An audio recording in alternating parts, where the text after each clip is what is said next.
So this is our room and our setup. The chordates start here, and we have the invertebrates basically taking up everything else. The rest of the chordates are found over here on the side of the room. And what I'm going to do is I'm going to walk through these things more or less by column of the benches, at one column at a time. I'm going to do the invertebrates first, and then I'm going to stop the video and then make a second video that's based on the chordates. So the invertebrates. So what I'm going to do is first I'm going to point at the sheet. And this sheet is the sheet that has all the information that you need to fill out. And I'm pausing on it for a bit so that you can see what's going on there. And then what I'm going to do is I'm going to walk through everything that we see here. This is a tunicate. I don't know how well I can actually get these things into focus. Well, there. The answer is almost. Nah, I can't. Well, that's unfortunate. I can do it with my cell phone, but it's much easier to do this whole video with my video camera. This is kind of what you would see there. Trying to get this so that you can actually see. Let's see, we need a background. There we go. So that is a tunicate. That, in fact, is a sea squirt. And we've got another one right there. I guess it's called a salpa. And we've got a specimen here called Corella. Trying to make sure I don't get in the shadow too much. I'm not doing that very well. Not sure how well that's going to work. There's a little better. Okay. So that's what that thing looks like, as well as I can. It's kind of like a bag within a bag. And this is the thing that I was trying to see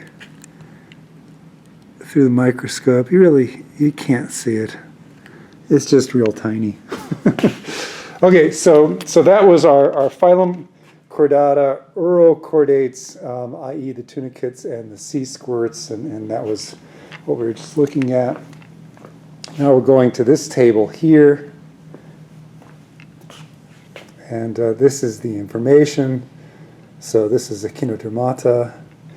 These guys are not as closely related to us as the tunicates are, but among everything we're going to see among the invertebrates, these guys are pretty closely related to us. Let's see.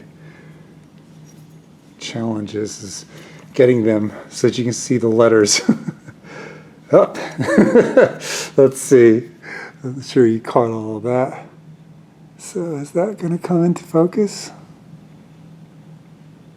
A little bit. There we go. So it says Palm Arbacea, I believe. Basically, it's a sea urchin. And this, too,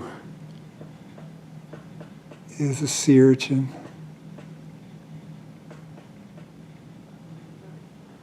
And then we have, of course, starfish.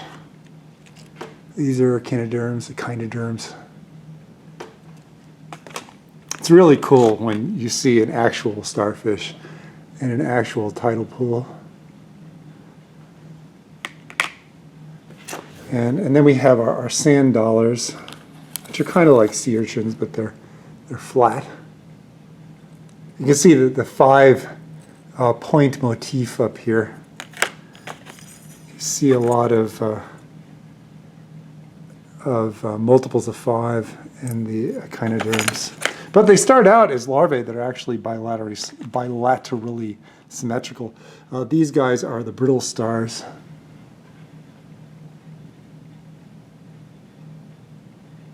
They have these longer, less robustly attached arms. That I would assume is the bottom of it, but who knows? They do have a top and they do have a bottom, that's for sure. So those were the echinoderms. And then here we have arthropods. There's lots of arthropods. So these are the insects. And so, you know, obviously you're familiar with insects. So these are butterflies. There's lots of butterflies out there. That actually is a cockroach. Are those Madagascaran, or however one pronounces it, cockroaches, the really huge ones? That's huge. I mean, that's at least 3 inches, if not 4 inches long. Yes, it's disgusting. You're thankful that it's sitting there in a bottle, I'd say. And these are just a diversity of different types of insects. But in any case, I mean, you have a sense of what an insect is, hopefully. But there are more arthropods than that. So among the arthropods are the centipedes and the millipedes. So we've got some millipedes, not in the greatest of shape. Let's see if that one, we're not even going to be able to, I can't even see that. Oh, wait a minute, there it is, sitting at the bottom. Yeah, but it's difficult to see what's going on there. Now we've got our centipedes. So the millipedes are herbivores, the centipedes are carnivores. There's a decent sized centipede. You'd freak out if you saw that, I'm sure. I know I would. There's one as well. And there's a quote-unquote more normal-sized centipede. But those are arthropods as well. But wait, there's more. We've got the cheliceraforms. So these are spider-like things, but not just the spiders. So there are the horseshoe crabs. So that's a horseshoe crab. They, of course, get much larger than that. Not going to be able to see that one that well through the camera. We have the spiders.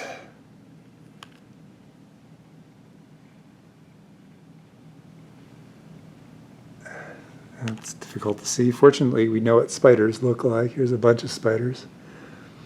I was watching the movie The Wolf on Wall Street, I think it's called, or something like that. And with Leonardo whatever his name is, and a black widow spider climbed up or off of my hair. I'd been walking outside in Arizona, and actually bit me on the neck. And that was an interesting experience. And also, this is a whip scorpion. And it's about as big as you can kind of guess it would be in there. It's at least 3 inches long. I saw one that was, I would say, 10 inches long, walking along the floor in a pub also in Arizona. And it's like, what the heck is that thing? And they're like, oh, that's just a whip scorpion. And nobody, minded it.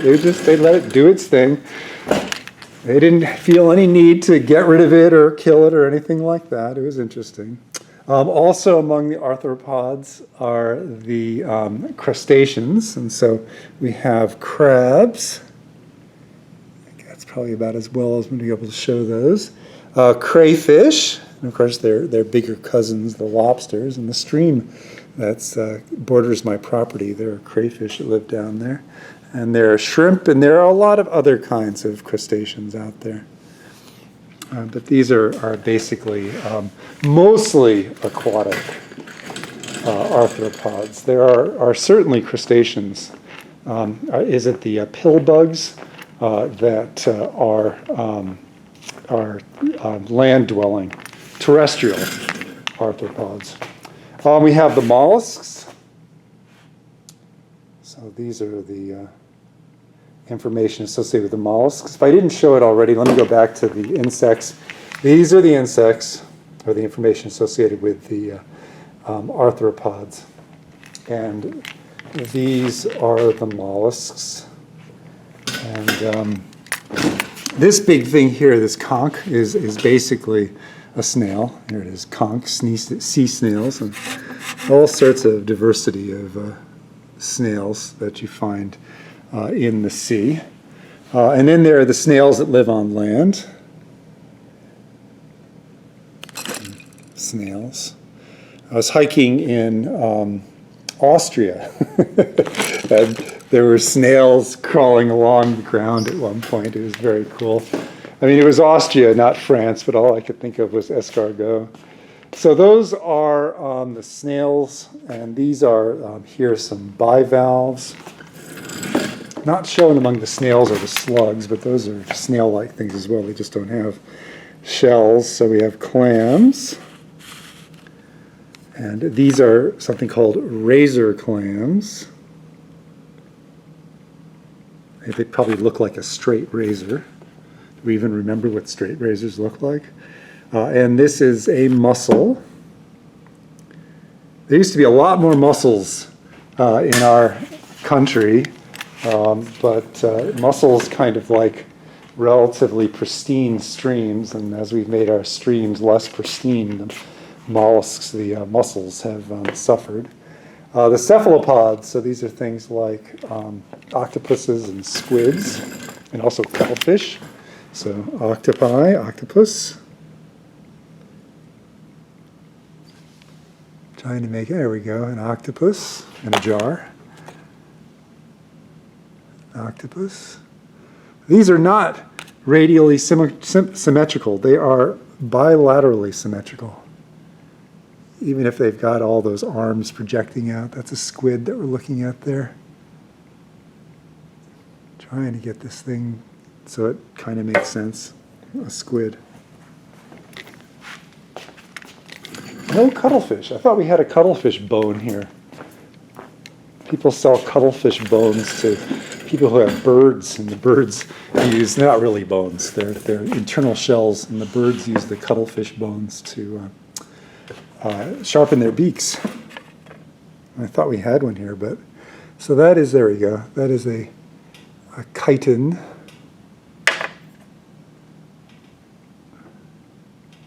Sorry.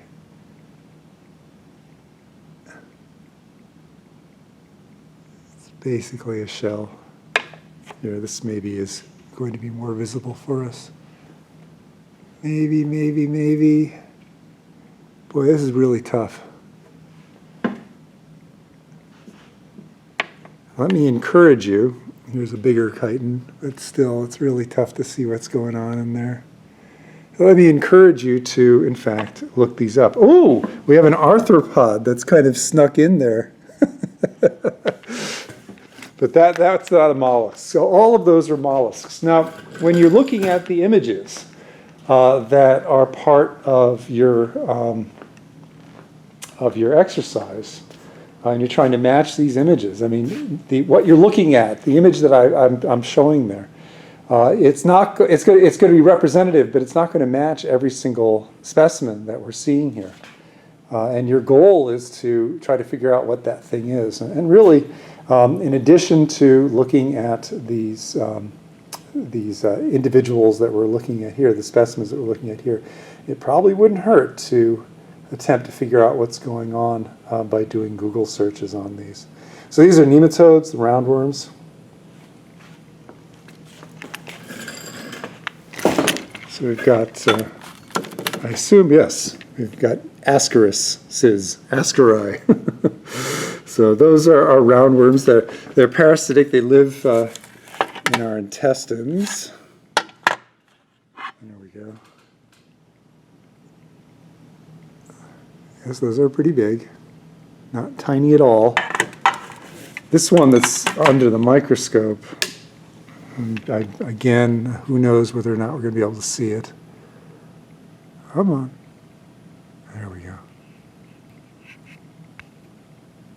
Yeah, some cameras you can figure out what's going on through a microscope, through the ocular lens. And other cameras just won't do it, and this one won't do it. Oh well. Well, that was a vinegar eel. Those are little roundworms that live in vinegar. Not sterilized, pasteurized, filtered vinegar necessarily. Oh, the rotifers. So the rotifers actually are not one of the things on our list. I'm not going to be able to see them obviously through the microscope. They're very tiny little animals. But among the images that I have, that I present in the lab exercise, the rotifers are not included there. They're little tiny aquatic animals, bilaterally symmetrical. They have a full-length gut, so they have both a mouth and an anus. And they are triploblastic. But this is the same descriptors, except for the aquatic part necessarily can apply or do apply to the members of phylum Annelida, which are the segmented worms. And so here we see various segmented worms. If you've ever bought worms for bait next to the ocean, you would see something that looks like this, the clam worm. Can you see my finger? There we go. The clam worm. And of course, what you're most familiar with, no doubt, are, still gotta keep an eye on what I'm pointing at, are the earthworms here. And there are other kinds of segmented worms. There's even that thing down there, which oddly is also a segmented worm. And here's our segmented worm again. Another version of a segmented worm, big worm.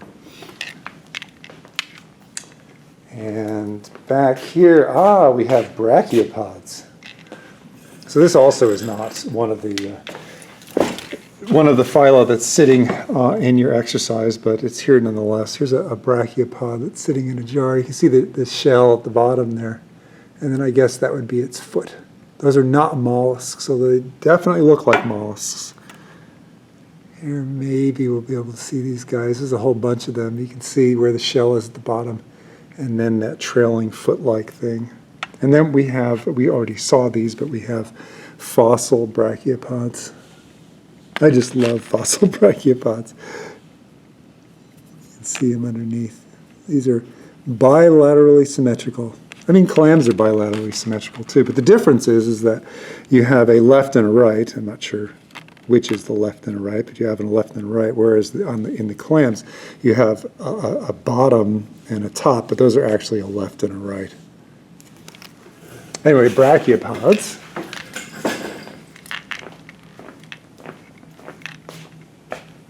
And then we have sponges, phylum Porifera. It's their information. And then we just have various sponges. And these are quote-unquote natural sponges. Why do we call the sponges that we buy in the store sponges, even though they're not sponges in the sense of being the remains of animals? It's because, in fact, the original sponges were sponges, or these animals we call sponges, members of phylum Porifera. Here is another look at sponges. So we have various sponges.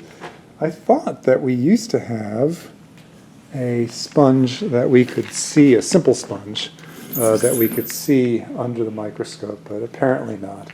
By all means, Google simple sponge and see what that looks like as well. They're not the simple sponges are not as complex as the more complex sponges here. And then the next one is the cnidarians. And the cnidarians are things like jellyfish, and also corals and sea anemones. So here's a jellyfish.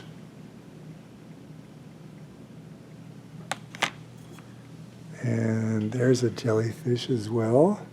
My quote-unquote favorite jellyfish story was I was running a triathlon in Falmouth, Cape Cod, which is in Massachusetts.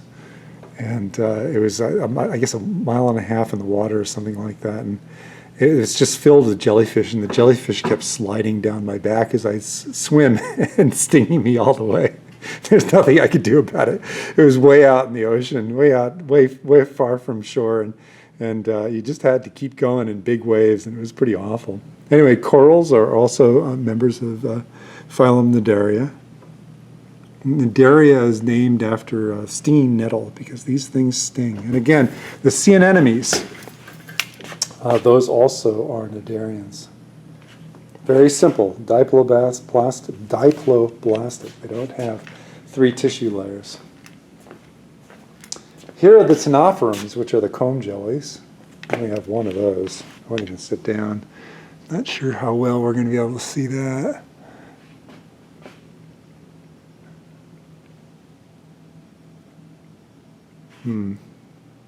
Well, I can see it. This also is not on our to-do or to-see list. But nonetheless, I encourage you to Google ctenophora or comb jelly to see what they look like. And then actually among the invertebrates that we have here, this is the last one. And that is its information. So these are the flatworms. It's just a little, boy, struggling with the camera here. That's some more information on flatworms. Not sure how well that will show up in terms of focus for you. And here are some flatworms that are being preserved or have been preserved. And there's also one here that's under the microscope, but as we figured out, we're not going to be able to tell what that is. So that's everything. We saw the flatworms, the ctenophorans, which are the comb jellies, the cnidarians, which are like jellyfish and corals, the poriferans, which are the sponges, the nematodes, which are the roundworms, the rotifers, which we barely saw, which is not one of the things on our list, the segmented worms or annelids, the brachiopods, which I just love, but they're not nearly as prominent among animals these days as they were way back when those fossils came into being. We have our mollusks, all sorts of ones. We have examples of chitons. We have examples of cephalopods, and we have examples of bivalves. And we have examples of the snails, and that's their information there. And we have the arthropods, and their information there. So we saw the insects, we saw the centipedes and the millipedes, and we saw the cheliceraforms, which are the spider-like things, named for their chelicerae, which are their feeding and stinging and biting organs. And we have the crustaceans. And then we have over here the echinoderms, which are almost our closest relatives of what we looked at in this video. But we have here as well some very simple chordates. And that's it for our invertebrates, things that don't have backbones. Okay, I will save this and get it onto the computer and then move on to the vertebrates.